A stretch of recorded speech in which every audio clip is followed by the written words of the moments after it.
Hello, my name is Reese Holland and I'm going to talk about the Gemini Constellation. First things first, let's jump into how to find the Gemini Constellation. You should know that the Gemini Constellation is a winter constellation. So, with that being said, it's best seen in the winter. You can't see it in the late fall or in the early spring, but it's best to see it about February, and you can't see it in the summer. When finding it, you're going to look in the northern hemisphere and locate Castor and Pollux, which are two bright stars which are pretty close together, and you will find that it replicates two figure stick bodies.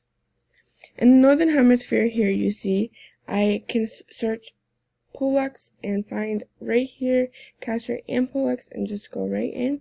These are the two stick figure bodies here that we have. Next, we're going to talk about the brightest stars of the Gemini constellation. We have Castor, Pollux, and Alhena. These aren't all of the stars, but these are the three brightest stars. Castor is the alpha star, even though it's not the brightest star. This star is 46 light years away, whereas the Pollux star is 36 light years away. To put that in perspective, the distance that light travels in 1 year is what a light year is. So, being that Castor is 46 light years away, it makes it a little bit less bright as Pollux. Another way to put it into perspective is Alhena. This is another bright star, but is actually 85 light years away. So even though it's way further, it's still pretty bright. Next we have the deep sky objects in the Gemini constellation. First things first is the Messier 35. This is a star cluster that is located right next to Castor's foot, right up here, also known as the shoe buckle cluster. This has about 200 stars in that cluster. Next is the NGC 2158 star cluster, which is right next to the Messier 35 star cluster, and is right under the label where you can hardly see it.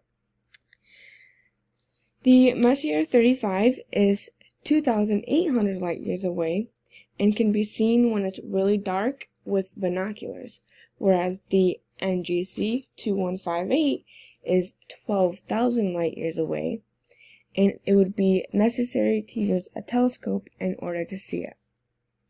Next, we have some planetary nebulas.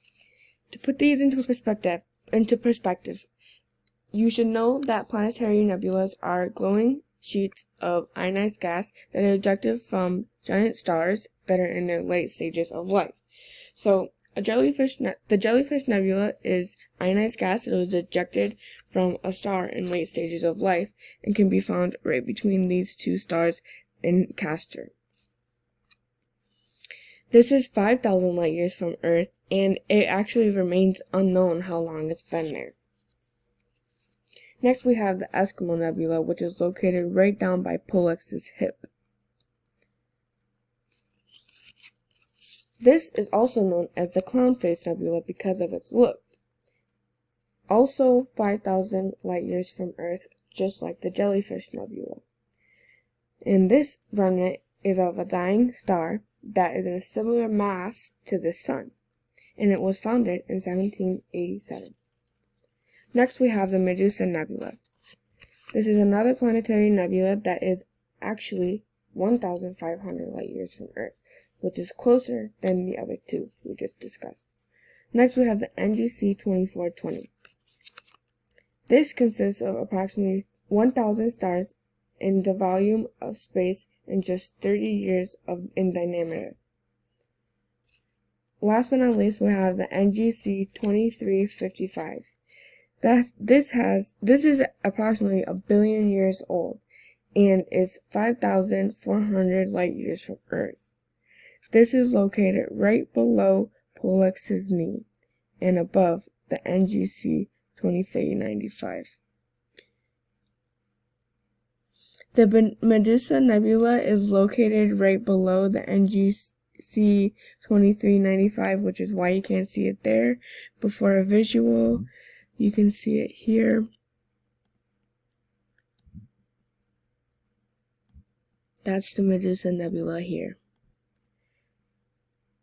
And then we also have the Clown Face Nebula, or the Eskimo Nebula, which is here, and it is way down.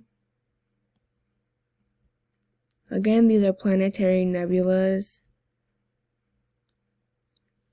And next we have the Jellyfish Nebula that we talked about, which is right in between here. Alright, last but not least, we're going to talk about the mythology of the Gemini Constellation. So, Leda became pregnant with her husband, the king of Sparta, Leda, aka Castor and Pollux' mother, and Pollux and Castor have different fathers. Leda became pregnant later with god Zeus and gave birth to their son Pollux, who was immortal, after having Castor, who was mortal. When Castor passed away, Pollux was lost and didn't know what to do after having a lifetime of memories with him, and Pollux begged his father to help him, and Zeus decided to. He helped by making Castor immortal, and Castor and Pollux were able to live together forever. Next we have my references, and that's it. That's the Gemini Constellation. Thank you.